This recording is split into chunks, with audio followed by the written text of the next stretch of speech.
And good morning to you viewers across the Caribbean, Trinidad and Tobago, Dominica, Curacao. We welcome you back to Book Club Corner. Happy New Year to you. And I hope that you're enjoying 2025 as much as I am and as much as the author we're going to be chatting with today. But let me just thank, before we start, before we get into it, let me thank our sponsors, part sponsors. That's I for Design, my good friend Neve in Lowlands for this beautiful arrangement, as well as I want to thank one of my authors. We had Kimberly James on in season 2, and Kimberly James made sure, right? She sent us 2 bottles of wine. It's not local wine. This one I'm having today is a Moscato, but I have to thank Kimberly for sending these wines for us. It was really such a sweet and kind thing. Thank you so much, Kimberly. I'm having one of them today, right? But let me tell you, it's been a busy 2025 so far. I know school has started back just the other day, and I hope the students are really taking the time to put the lessons that they're being taught into practice and to focus on their schoolwork, because before you know it, you'll be finished, right? So don't fret and fuss too much, students. You'll soon be finished with school. You'll soon be an adult. I know the time is be like, oh my gosh, when am I going to finish school? But please, you'll soon be an adult. As well, we have so many other things going on. We do have the logo ship. It was in Tobago in December, and it is now in the Port of Spain port. It's in the cruise ship complex in Port of Spain, and it will be there until the 26th of January, which coincidentally is my birthday. So if you all are ready to drop off gifts, Tobago Update Studio is on the 3rd floor of the Port Mall. So I'm receiving gifts from now. I'm celebrating for the entire month of January. So I thank you in advance for my birthday gifts. And all those January born, happy birthday in advance. And for those whose birthdays have gone already, happy belated birthday to you. Today, we're going to be chatting with an amazing author, as we do in Book Club Corner. Season 3 is no different. Every Wednesday, we will be chatting with a local author, publisher, industry, stakeholders about the literary arts, their love of the written word, as well as how it's happening and going in publishing and in the literary arts. And today, we have a very special guest with us. We have Mr. Louis Leasing. He is a 4-time published author of Between the Bank and the Gutter, Closer to the Church, Conspiracy Against the People, and his very first book, I Used to Live in Heaven. And he is a media executive as well as one of the former mayors of Port of Spain. Good morning, Mr. Leasing. Good morning to you, Joel. It's so lovely to You have you with us again. I have to wish you happy birthday in advance. Thank you. I'm taking advance wishes. Facebook set me up this year and it told everybody my birthday was the 1st of January. So I got everything in advance. Well, that is what you get for AI. It's so true. Let me tell you. So we're so happy to have you here with us today. And you're home in Trinidad and you're a frequent visitor to Tobago. You were telling me that you came to Tobago and you left with a visitor, a virus. Yeah, Oh and gosh. it's Joel. I tell you, it's not a good one at all. Mm, It's leaves you totally disoriented, and mm, mm, mm. I wonder why the Ministry of Health isn't speaking about this virus, Mm-hmm. because so many people, upon hearing I had it, will share with me their own experiences, and everybody seemed to have had a different but wickedly oppressive kind of symptoms and what have you. So Mm. it to me it was worse than COVID, and I had the Oh COVID twice. boy. Oh my You know, goodness. Well, I'm so sorry to hear, and I wish you a speedy and a full recovery. And for all those who have not been feeling well, if you got the virus, please take care of yourself.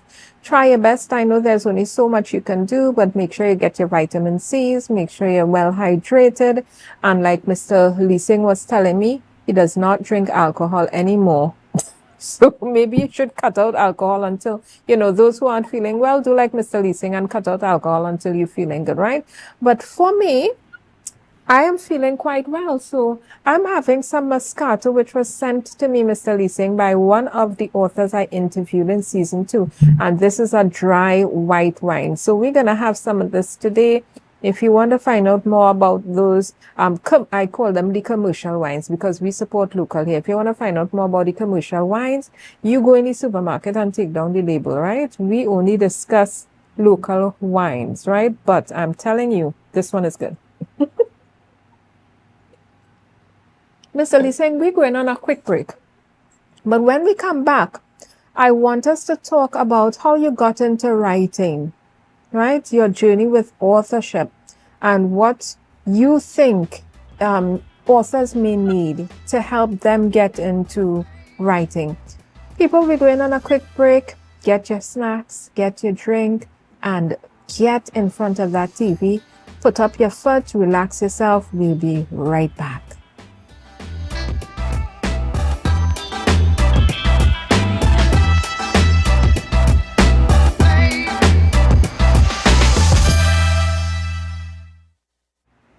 And we're back with Book Club Corner, where every Wednesday we chat with local authors, publishing industry stakeholders about the literary arts, the love of the written word, and about books. And we have with us today Mr. Louis Leasing, and he's going to be talking to us about his 4 books. Mr. Leasing? 4 books. Yes. So tell me, as a 4-time author, talk to us about how you got into writing. That first book you've written. I correct myself now. It's Conspiracy of the People, or Conspiracy. Conspiracy Against the People. That's right. It's the real title of the book is Local Government in Trinidad: Conspiracy Against the People. Tell And me how you it, got into it. well, having when I went to City Hall to become the mayor, I sought to locate any material that could guide me as to what was going on prior to my arrival, to facilitate the work programs that I had undertaken and assigned myself, to make life in the city better, and to encourage the council that together we must leave Port of Spain better than we met it. But I couldn't find any body of literature. I didn't find any books, anything written by any of the previous mayors. And I said, well, when I leave this place, I would write something documenting it so that the mayors who came after me would be able to pick it up and see precisely what we confronted.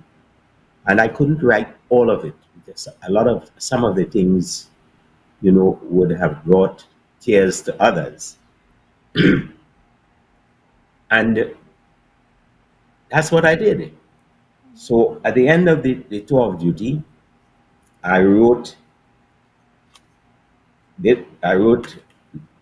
Local Government in Trinidad, Conspiracy Against the People, Mhm. and the content had to do with on being chained, talk about what it is, the mayor's prayer, the 41st Council of Port of Spain, the debate and discussions, the Port of Spain I inherited, the chief executive officer, police inspector, city engineer, and the dog catcher, public health in Port of Spain, and the list goes on, Mhm. which gave an indication of what I met, certainly what I left, but it gave an appreciation to the uninitiated what that 39 months for me was all about. Mm. And so that was that book. Do And then you I, see? Do you see this book, Conspiracy Against the People? Do you look at it like a manual? Perhaps all mayors should get this book. Somebody who is going into office. Is this something that would um, ease them into the position better, give them information and insight? But I think if the people at UWI are serious about teaching local government, or whatever institutions are doing that, they should seek to treat with that book and its material, because in a sense it gives the kind of perspective on local government that you could find nowhere else. And if I say to you, there is a kind of feeling in our society that that book has been out, it has been selling, but none of the educational institutions where local government has been taught has ever called me to say, Mr. Leeson, come and defend your book, Mm-hmm. which is what happens in matured and serious societies. A text like that, the university would have gotten in touch with you and said, we want to discuss your book. Could you come and make yourself available to do a presentation on the book and to defend it? Mm-hmm.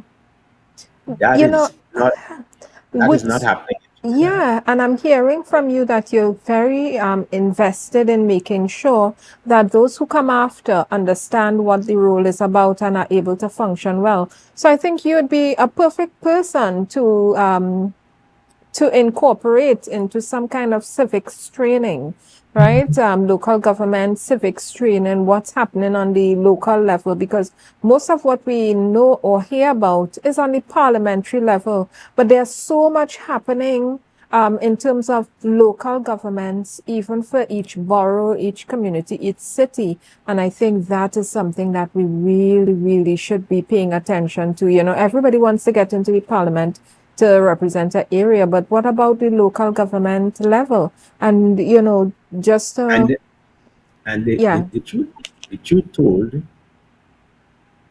the counselor is the one who interacts with the burgesses or the constituents in a far greater numbers in terms of dates and times than the MP would ever do. But Mhm. yet the MP seeks to lord over the councillors as if he or she were the bosses to the councillors. It's all of these arguments that when I had saw it, I remember I had to deal with an MP for Porters being South, and monies were approved for independence celebrations. And she called me demanding, I have to get some of that money. I said, no, you're not getting a cent. You can't. I said, the monies have been Oh assigned to boy. district Yeah. councillors, and they are not even getting the money in hand for the transparency and protection. Hmm. They will get their bills and invoices and bring them to us. And on the basis of that, we would award the payments to the various suppliers. Because my own feeling about transparency is something that I am not playing games with, because ultimately, when you steal from the unborn, you reduce your society to one that is Haiti. Um, and I often wonder, like there was a missing community center. All the payments were made to that particular by that particular minister. The community center was never built. And in one of the most difficult neighborhoods in Trinidad, I've often argued that if the community center had been built, we may well today have less gangsters, less bad Hmm. boys, and we might have a few more electricians, plumbers, computer techs, and the list goes on and on. Hmm. I So have there's to been too. say, I have to say that I think you're right. I think you're onto something there. You know, sending out condolences in advance of me speaking on it to the family and friends of the councillor who lost her life, and an MP, the Honorable Lisa Morris Julian. And she passed away at the beginning of December. Was it the end of December? I think it was. But she passed away, and I think a lot of persons had some really good things to say about her in terms of what she was doing. This is for Arima, and you're talking about Port of Spain. As we are in Scarborough, we are looking at the fact that I think what you're talking about is something very important in terms of making sure that our communities can come together in a space. When we look at community centers, when we look at community activities, when we look at spaces that, green spaces that are for social gathering, and, are we really putting the effort into it that we should in terms of what we're doing for the communities? And what I'm hearing from you is that this is something that was important to you, and you put it in the book. When we talk about tour of duty, as you mentioned, right? Mhm. Is there something you want to share about perhaps the Prime Minister's coming close to what he is now saying, his tour of duty? You being a person who was in politics yourself, and has written this book, Conspiracy Against the People, you know, what do you think? What's your opinion on his demitting office before time, and perhaps this tour of duty that you mentioned? Well, I think one ought not to judge Dr. Rawi on his decision to move on. He is advancing in years, and he probably believes that now is a good time to do nothing in a structured way. That he would really like to spend time holding his dear wife Sharon's hand, dancing on a dancing floor, spending more time on the golf club, at the golf clubs of the world, and he has the resources now to do that. Um, and he just did it.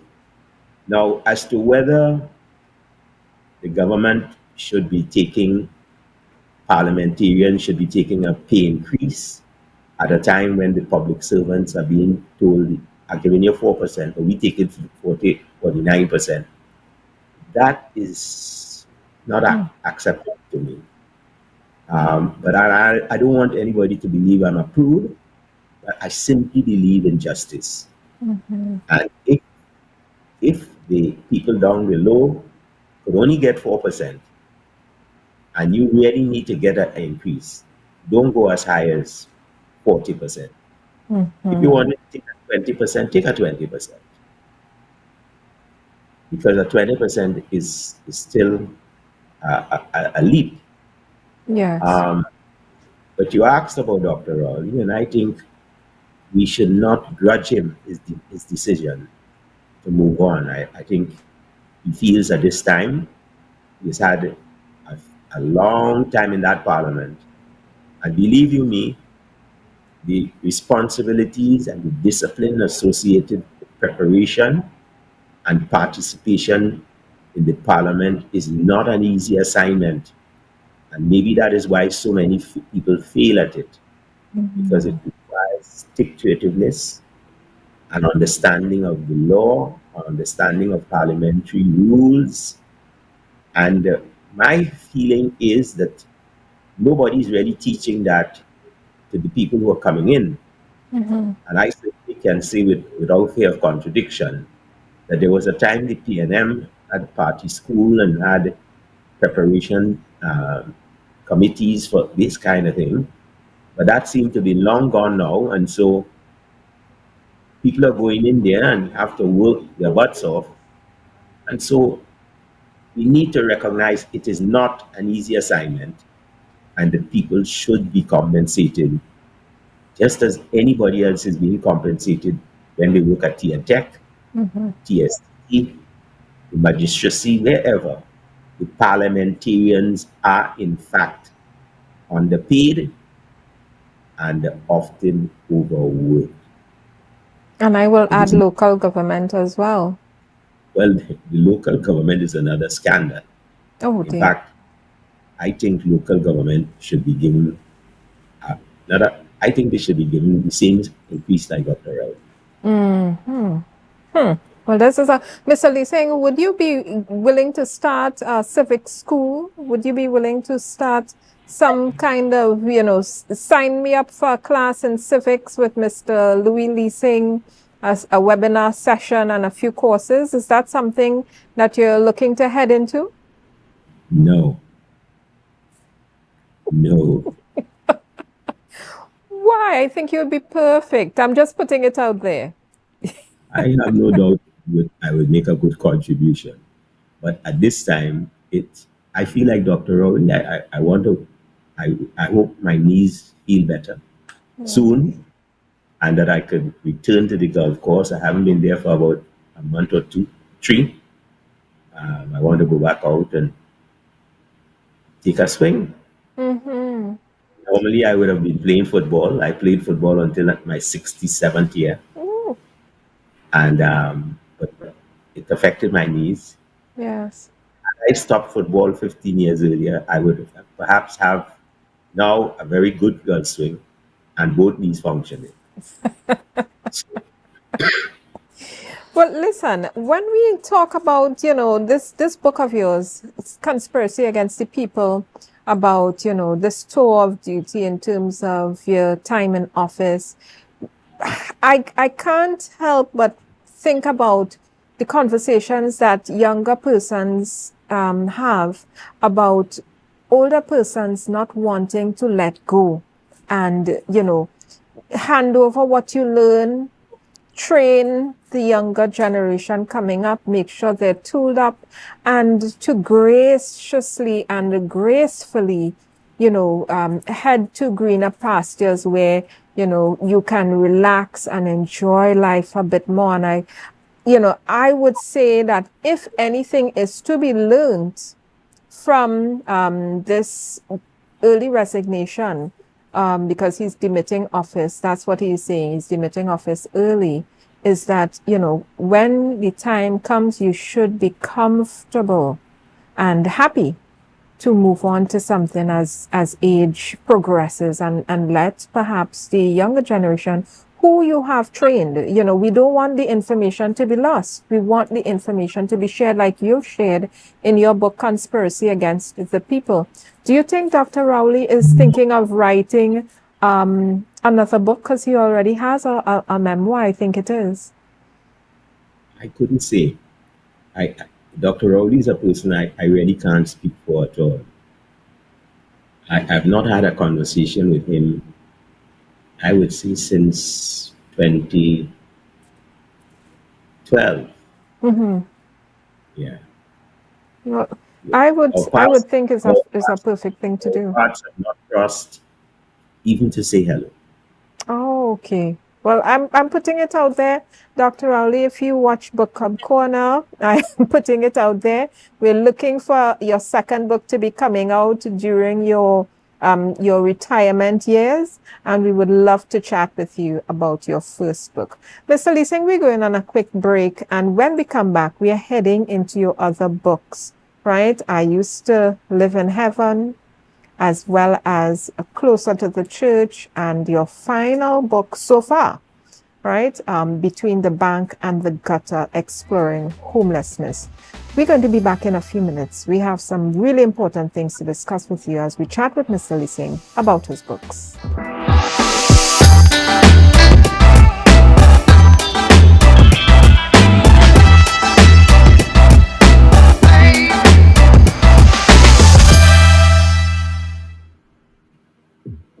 And we're back with the Book Club Corner this morning, a beautiful Wednesday morning in Scarborough, Tobago, and we're chatting with local author Mr. Louis Lee Singh about his 4 books.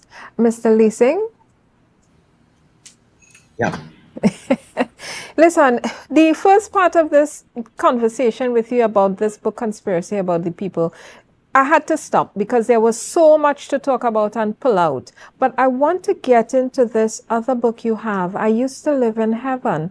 I felt when I saw the cover, I felt like it was really a personal, very soft, very intimate, very quiet.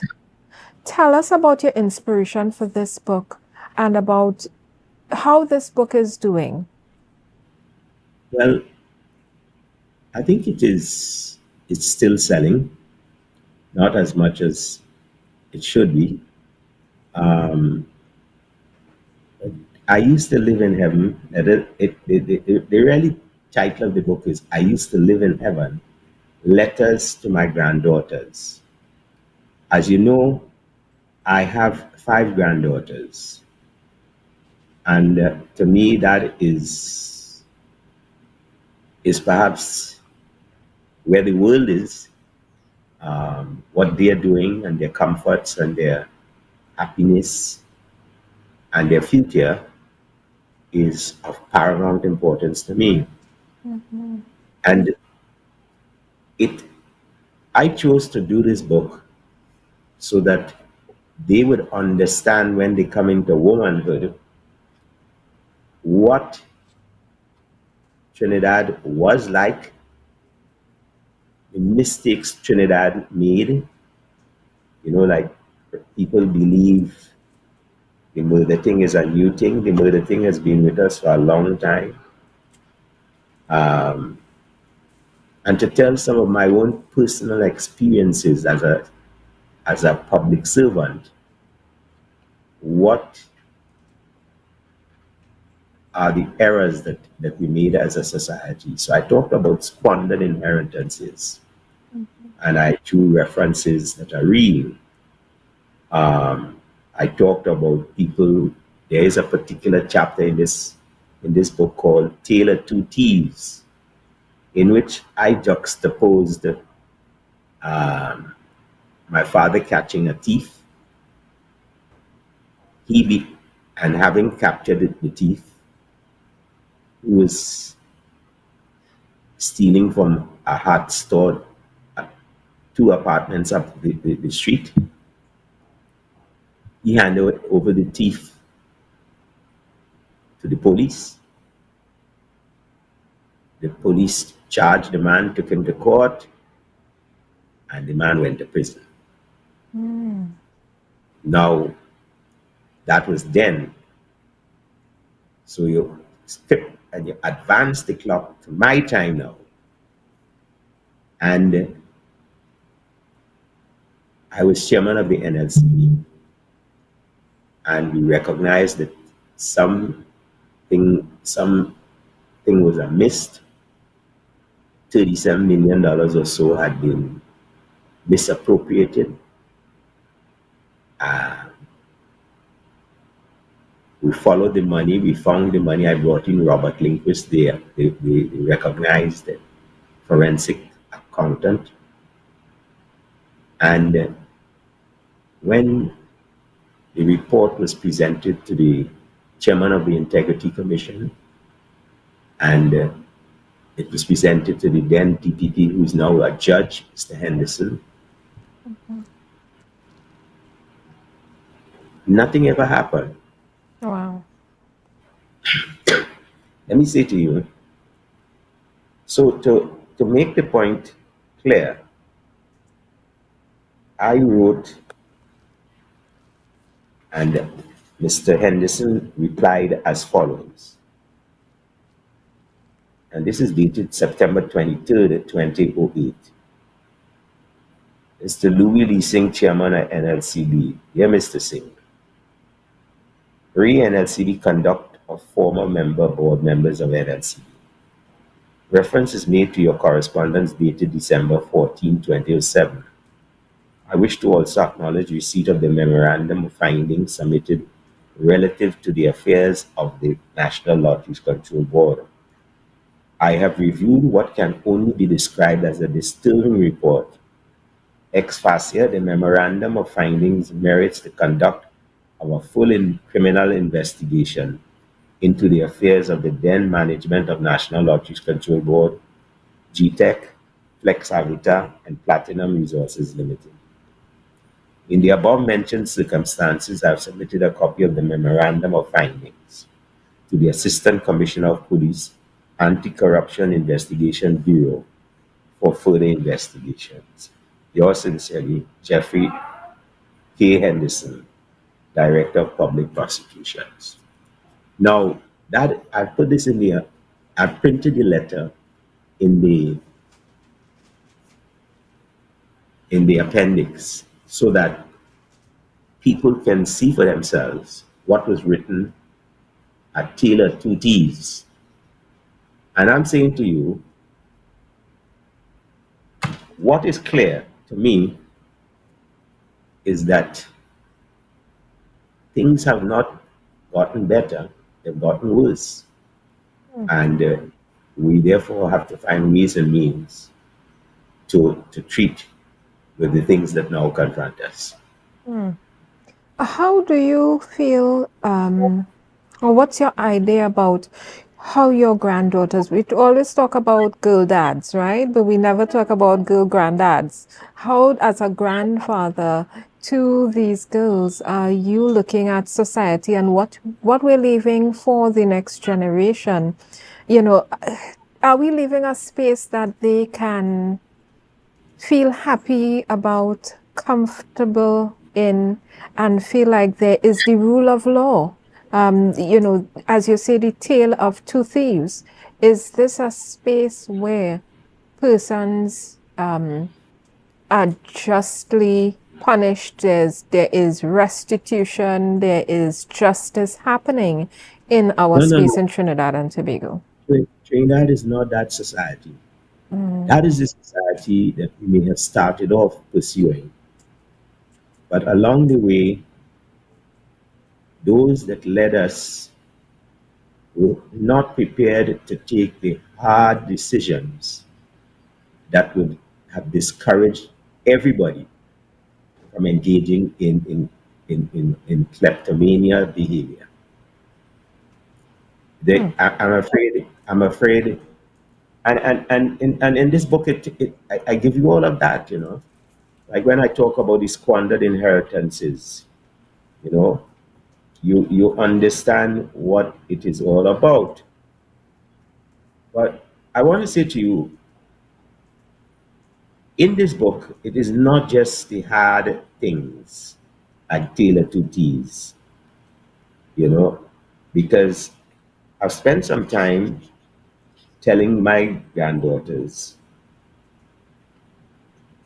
Well, interestingly, I've tried to explain to them why I split with the PNM. Because the PNM in our family was a big thing, you know. And but also I talked about telling the girls that they demand that you be treated royally. Whoever comes into your life, make sure they recognize that they are coming into your space, and so on and so forth. And it is the kind of thing that is not only for my granddaughters, but I guess it's for grandchildren, wherever you can find them.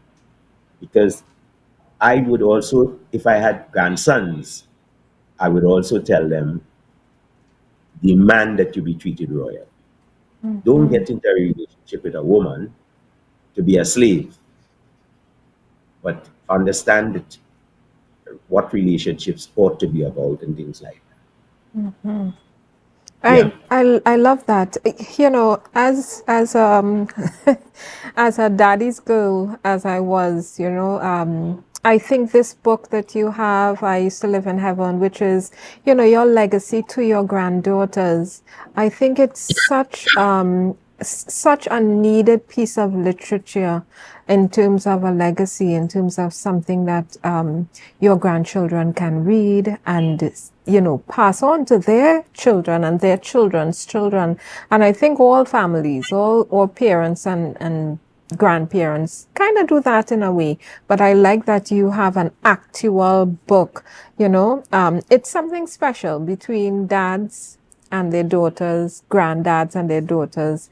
I, for one, from my father, he loved an engine. He would take down an engine, and from the time I see him put on those coveralls and his broad belt and head outside, well, I was outside too, right? I want to be the helper, I handing him all the wrench and looking for all his tools. And it's such a sweet thing. I think men should make sure that they stay in the lives of their children, whether they're boys or girls, stay in the lives of their children, even granddads and uncles. Men are needed in the lives of their children. And I would just caution anybody to please step out of the way. Don't obstruct them. Let that be their choice. But don't obstruct the men from being there for their children, their grandchildren, their nieces, their nephews. Allow the men to be bonded and to take care and to put the work in. And men, please step into those roles fearlessly like Mr. Lee Singh is doing and really do the work, right? The society will be better for it.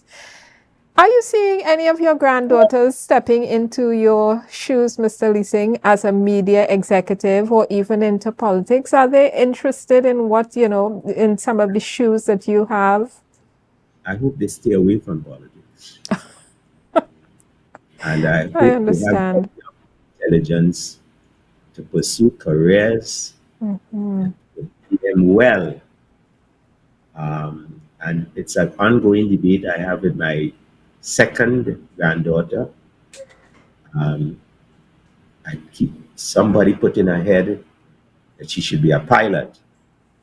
And she continues to insist on that, and I continue to say to her, that will not bring you a life of longevity and joy. It is too unstable a profession, quite frankly.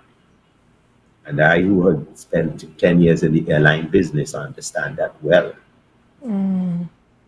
Well, let me tell you, if her heart is set on the, on these clouds and in the sky, I mean, Mr. Lee saying there's nothing you can do, because I know myself when I am, my head is set in a certain gear. I wanted to write books, and I remember telling my mother, I think I want to be an author. I want to write books, and she went silent. That was her way of saying, I don't think so. But, look where I am here today.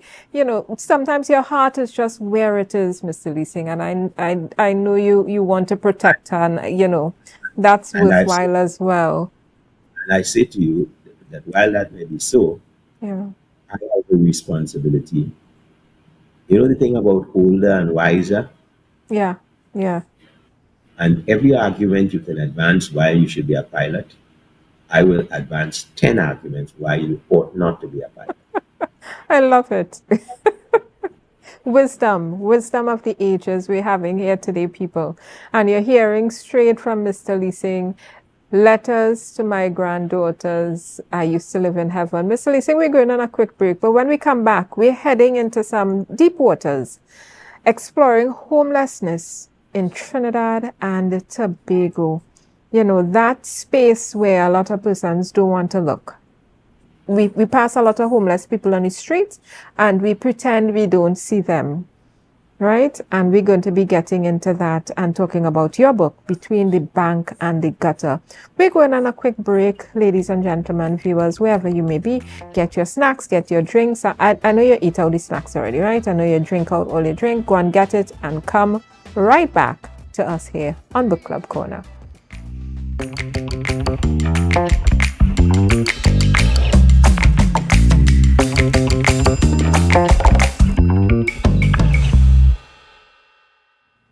And we're back, ladies and gentlemen, across the Caribbean, wherever you may be viewing from, Dominica, Curacao, Trinidad and Tobago, and of course, from the Tobago Updates Facebook page or from the website or on YouTube, where we will be uploading this author interview that we're having with author Mr. Louis Lee Singh.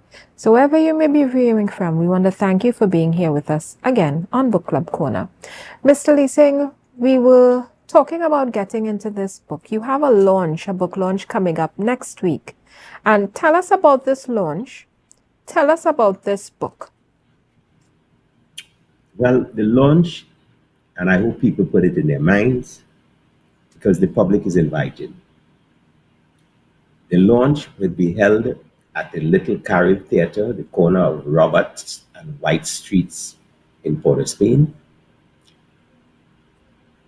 It will be at 5 p.m. on Tuesday, the 21st of January, 2025. We are in the new year. We are in the fantastic 25. And so the launch will be on Tuesday, the 21st of January, 2025 at 5 p.m. at the Little Carib Theatre, and the public is invited. Let me say to you, I'm launching this book that you're seeing there, and the idea is this is the book that we're launching. Let me get it, see if I get it right. All right, I think I got it there. Yes, we have it. Right. And so this book, what is this book all about? One of the things, it will also be an opportunity where people will see part of an exhibition of my photography of street dwellers. As mayor, I had to catalog what I saw, what I met, and what I hope to correct. And as you know, I set about correcting that in more ways than one. I had 3 or 4 street dwelling exercises, which not only served to establish the law, but it also explained to us, because we collected data at that time, who exactly was on the street: drug addicts, mentally ill people, deportees, people who had fallen through the cracks, people just out of prison, and the list went on and on. Mm. Um, and when you look at this exhibition and you read my book on the matter, you will begin to ask questions. What does this picture say to you? And what does the picture say to me? And so on and so forth. Mhm. Beyond the bank and the gutter is really an interesting novel of the street dwellers in Port of Spain. And I would want to read, I will begin with the end in mind, and I'm trying to communicate to your viewers precisely where we are with this matter. Chapter 1. I will probably read a couple pages, not much. Harry was the lone Indian on the block. He had joined the block at the corner of Broadway and Independence Square South 11 years earlier. He became a street dweller during the good times of the Trinidad economy. In those days, even the street dwellers had money, and some flaunted their wealth on items that brought them more grief. Harry was not one of them. He did not spend what he never had. He found his home on the streets when forced from his family home due to illness. He spent the first night on the cold, dirt-filled, semi-damp and cruel pavement, 107 meters from the corner, where pedestrians caught their taxis for various destinations, and where passengers alighted from taxis coming from east, west, north, and south Trinidad. They came by the hundreds, and Harry saw them all. Over the 11 years, he grew to know their faces. He knew where they worked, as he had become familiar with each peculiar uniform and the business place to which it belonged. He remembered each color, and he remembered the faces which carried the color. And above all, he remembered the scarcity of smiles. These days, he noted that just as the money had dried up in the city and country, So had the people's smiles disappeared. He had become used to being invisible and unseen by the thousands of eyes who looked at him but never saw him. He was conscious of how rancid he smelled, and he marveled at the thousands of nostrils that passed him, but never seemed to have never smelled the terrifying odor his person distributed, which he knew could be smelt and felt a mile away. Harry had grown to enjoy this power of being invisible, as over the years his sharp eyes often caught sight of someone he knew well from the better days, and though the person knew him up close and personal, the person never saw him as the person, like so many, could not see a ghost, never saw him as a real man, a real person, who, through no fault of his own, now found themselves on the streets of Port Spain, eating out of the garbage street dustbins and the drains of his city, the same city that so many boasted of being the jewel city. Harry was one of 400 plus street dwellers who roamed the streets of Port Spain. After his years on the streets, he prided himself as being one of the senior owners of the pavements.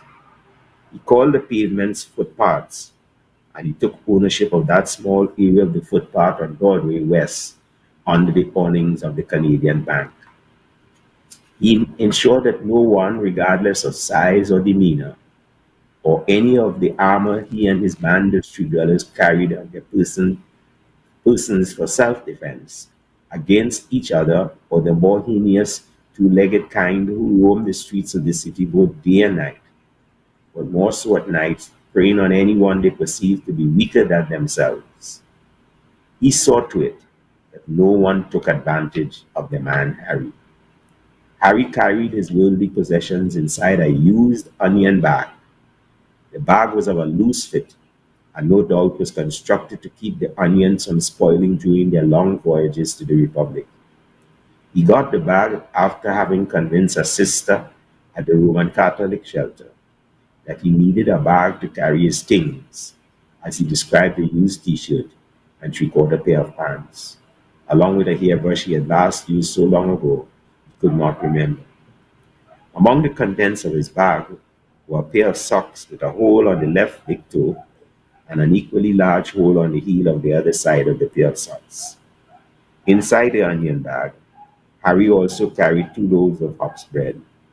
Both loaves showed strong signs of decay, with mold covering as much as one quarter of each bread, which appeared clammy, having been placed in a plastic bag before being stuffed between his meager possessions of clothing. Harry also had another plastic bag inside his bag, in which he carried what he often described as his vitals. Despite being mentally imbalanced, he knew enough to ensure that he had basic medications in his plastic bag of meds. He carried a packet of aspirin, Tylenol, as well as a worn tube of antibiotic ointment, which was squeezed and rolled from the bottom. Harry also stuffed in his bag an overworn pair of sneakers, which looked as black as the soles of his feet and smelt as if it carried decayed human flesh. On his feet, he wore an equally worn pair of flip flops, which were in just as poor shape as the oversized sneakers. He guarded with the sharp knife he carried wrapped in a sheet of cardboard, plus a combination of electric and scotch tapes. He kept this weapon in the waist of his pants, and his neighbors on Upper Broadway knew he was not to be tested.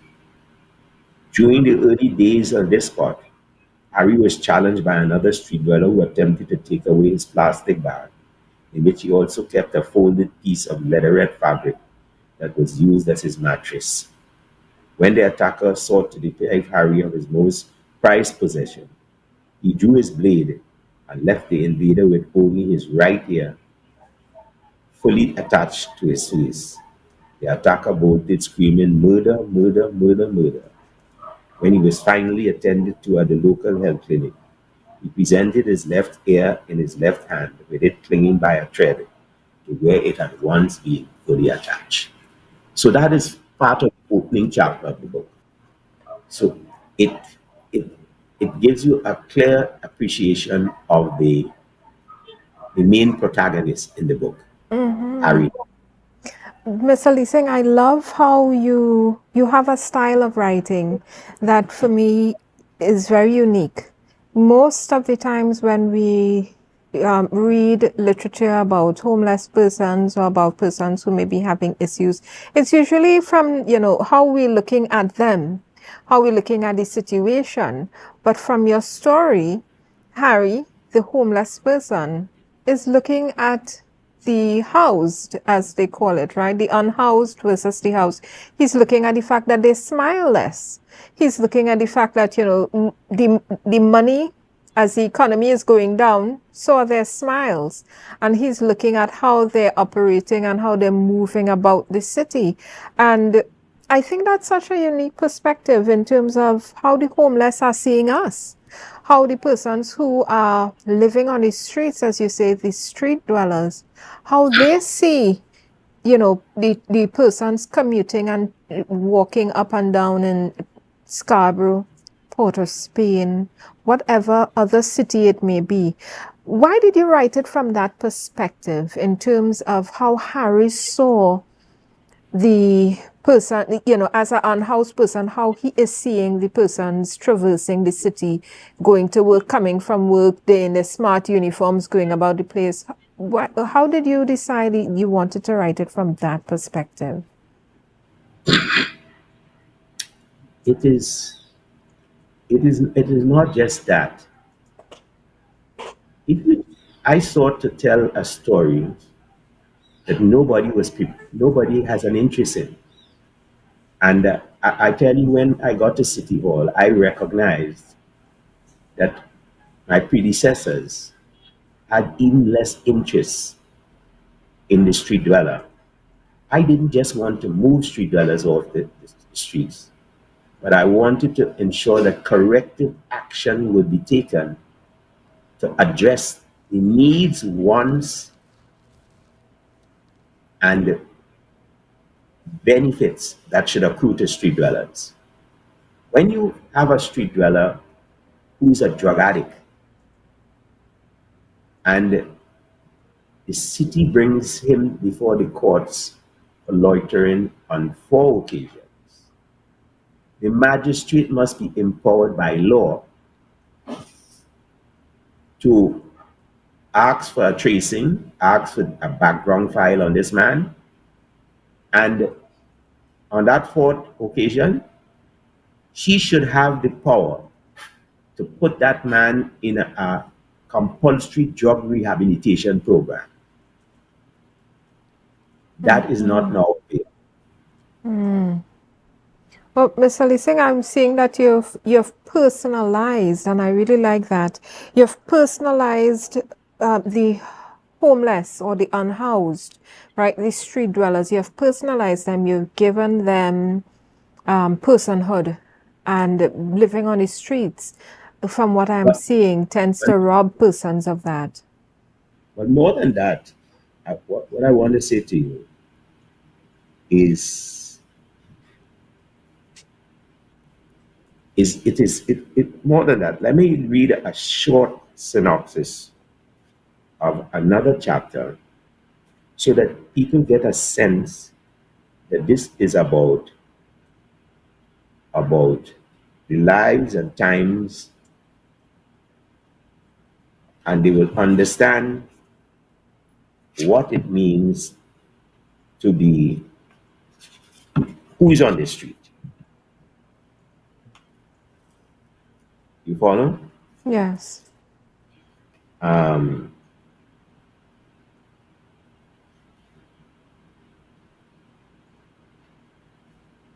oh boy, I wanted to get this. Well, while you're looking for it, I just wanted to touch on Nalis's First Time Author Appreciation Program. We want to again congratulate Nalis on the work they're doing to appreciate first time authors. And once again, for World Book and Copyright Day, they are making the call ahead of that day for all persons who have written and published a book in 2024. between those 12 months, January to December of 2024. If you've published a book, please contact Nalis.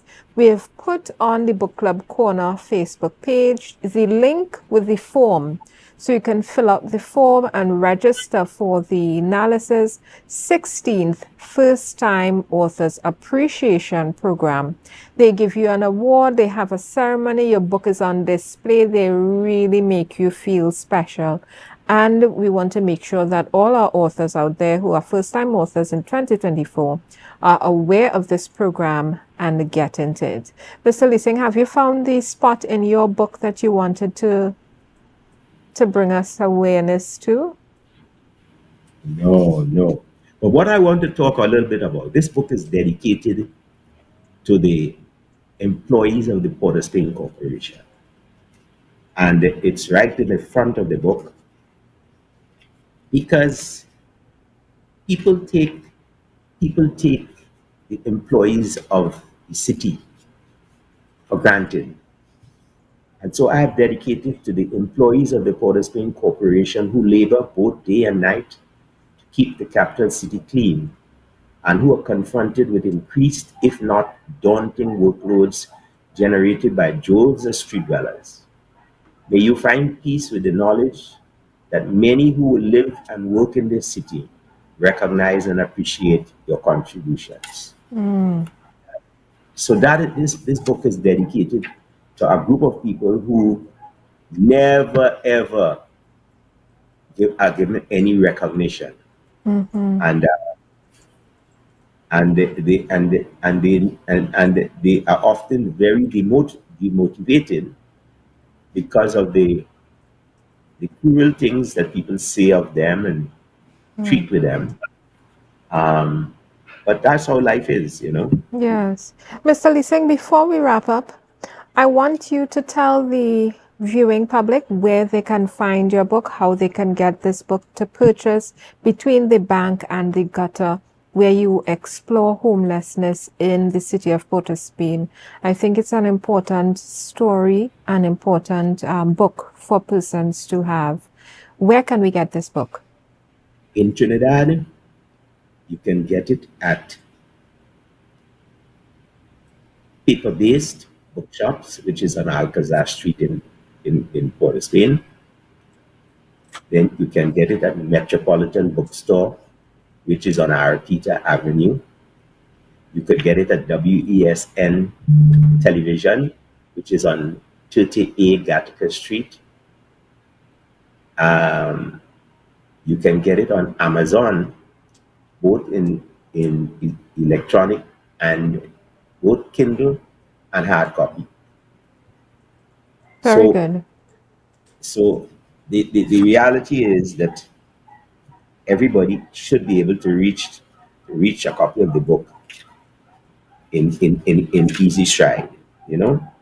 Yes. And tell us again about this launch you're having next week, the date, the time, and how can we attend this launch? It is on Tuesday, the 21st of January, 2025, at the Little Carib Theatre.